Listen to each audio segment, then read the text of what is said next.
Greetings everyone.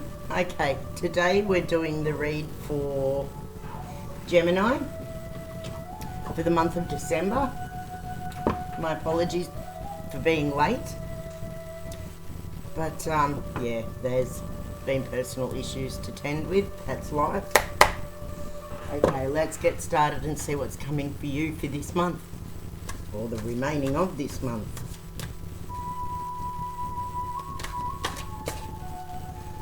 Gemini. What is in store for Gemini for the month of December?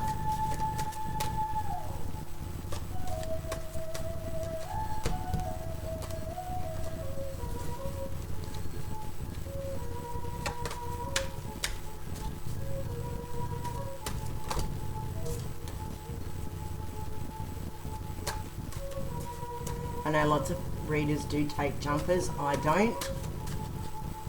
Very rarely, unless they are only a one card reading, then I'll take a jumper, but otherwise, no, I don't. Because usually if there's jumpers, it means the deck isn't properly cleared.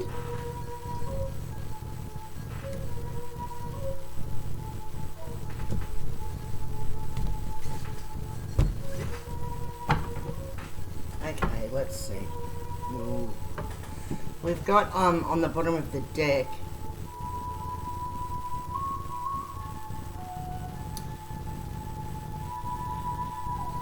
Seven of Wands,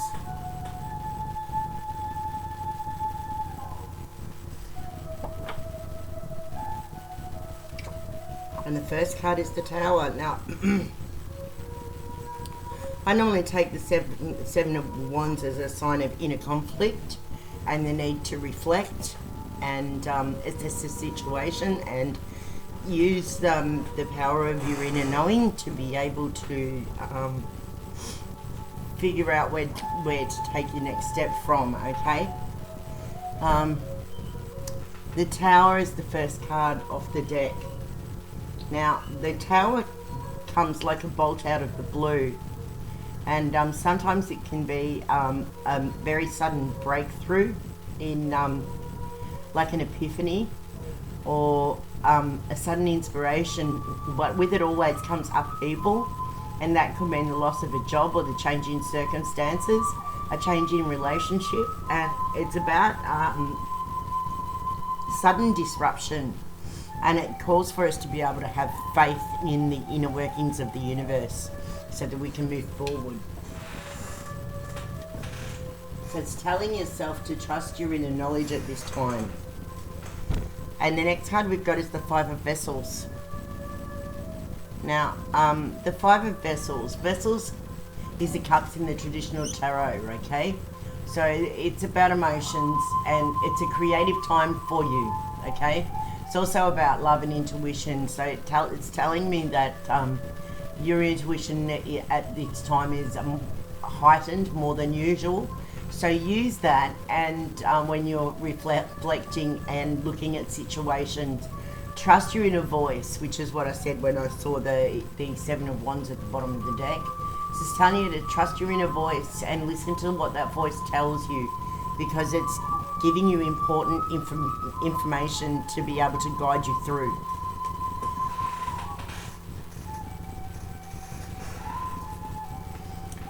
And the next card we have is the Five of Coins. And coins is about material wealth, money, career, manifestation, home and body, okay? And we've got what, the Five of Coins, and so that's again what I said about the Seven of Wands at the bottom of the deck. It's about structure and stability. Change, stability, and it's also about inner conflict. So don't allow yourself to pull yourself back when trying to move forward. That's when you have to use your intuition, as I said earlier, and allow your inner voice to guide you, okay?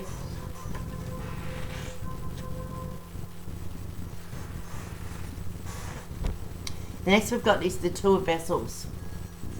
Twos are about balance, partnerships, and the duality of self or situations, okay? So again, you've really got to listen to that inner knowing and the intuitiveness that we all have within ourselves.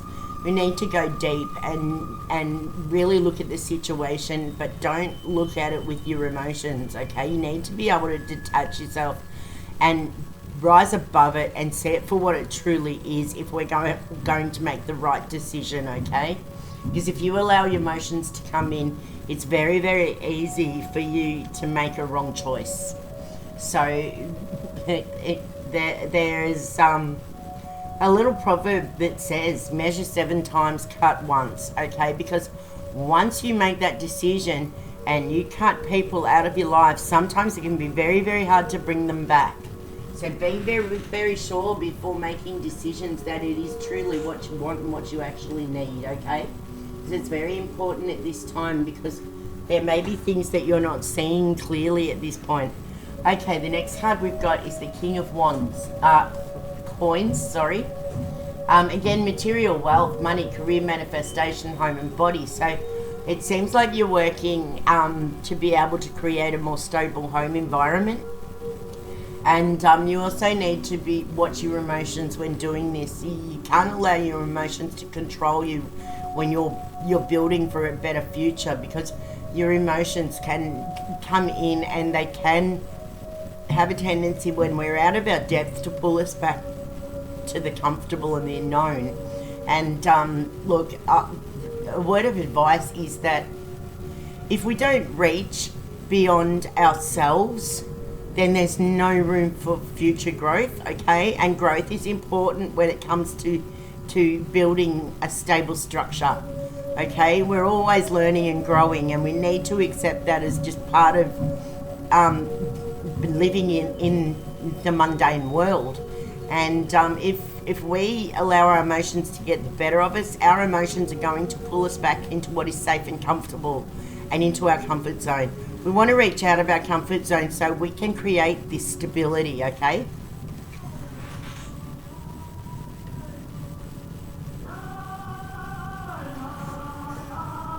And the next card is Temperance, which is what I said about balance and stability and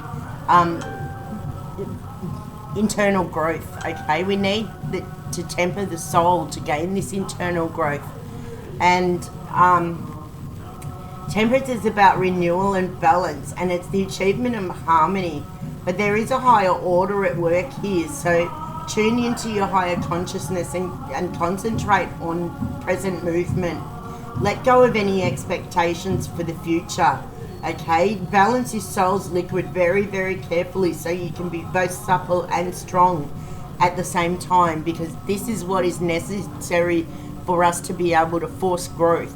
We also need to cut away any dead wood, okay? So if there's anything left that doesn't serve you, now is the time to release it before 2020, because 2020 is a good year for manifestation, okay? And we want to be able to use that energy to its full potential if you want to be able to create this stable growth in business and stable home life, okay?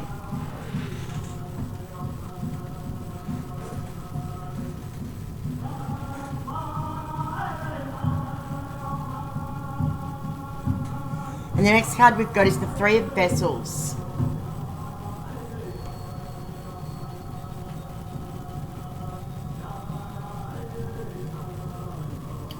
Okay, like I said, vessels are about emotions, creativity, love, intuition, and relationships, okay? It's ruled by Pisces, Cancer, and Scorpio. So these three energies are very creative, but they also have the ability to draw our passions out. And when we live too much in our passions, we can have a tendency to be easily excitable, and also it has a tendency to be able to turn the energy into something which is not of a positive nature. Our passions can have a tendency to turn sour, okay? So be very mindful of the energy that you're radiating right now, okay? Because we need to make sure that we can keep a good balanced perspective. And threes are about creativity, growth, and activity, all right? So just be very mindful, because If we allow our passions to turn towards the more negative side, then creativity and growth don't happen, okay? So we need that activity and the creativity to be able to force the growth, which it seems to be the basic read, and it's been coming through the whole reading, okay? So this is the message that you need to go, that you need to be able to go forward with.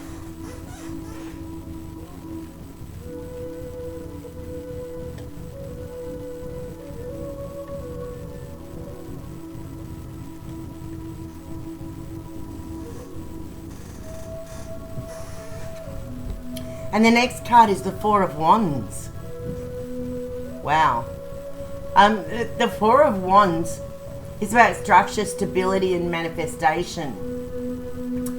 And it's also about inspiration, energy, and enthusiasm. It's ruled by Aries, Leo, Sagittarius, okay? So you might even find a proposal coming to you in the near future. Or you may get your relationship to a level where it's on more stable ground,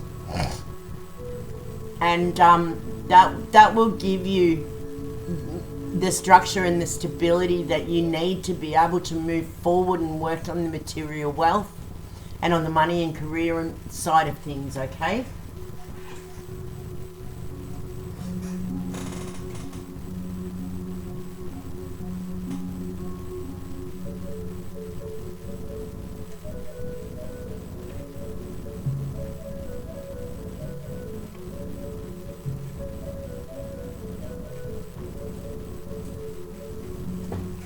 And our last card is the Four of Coins. And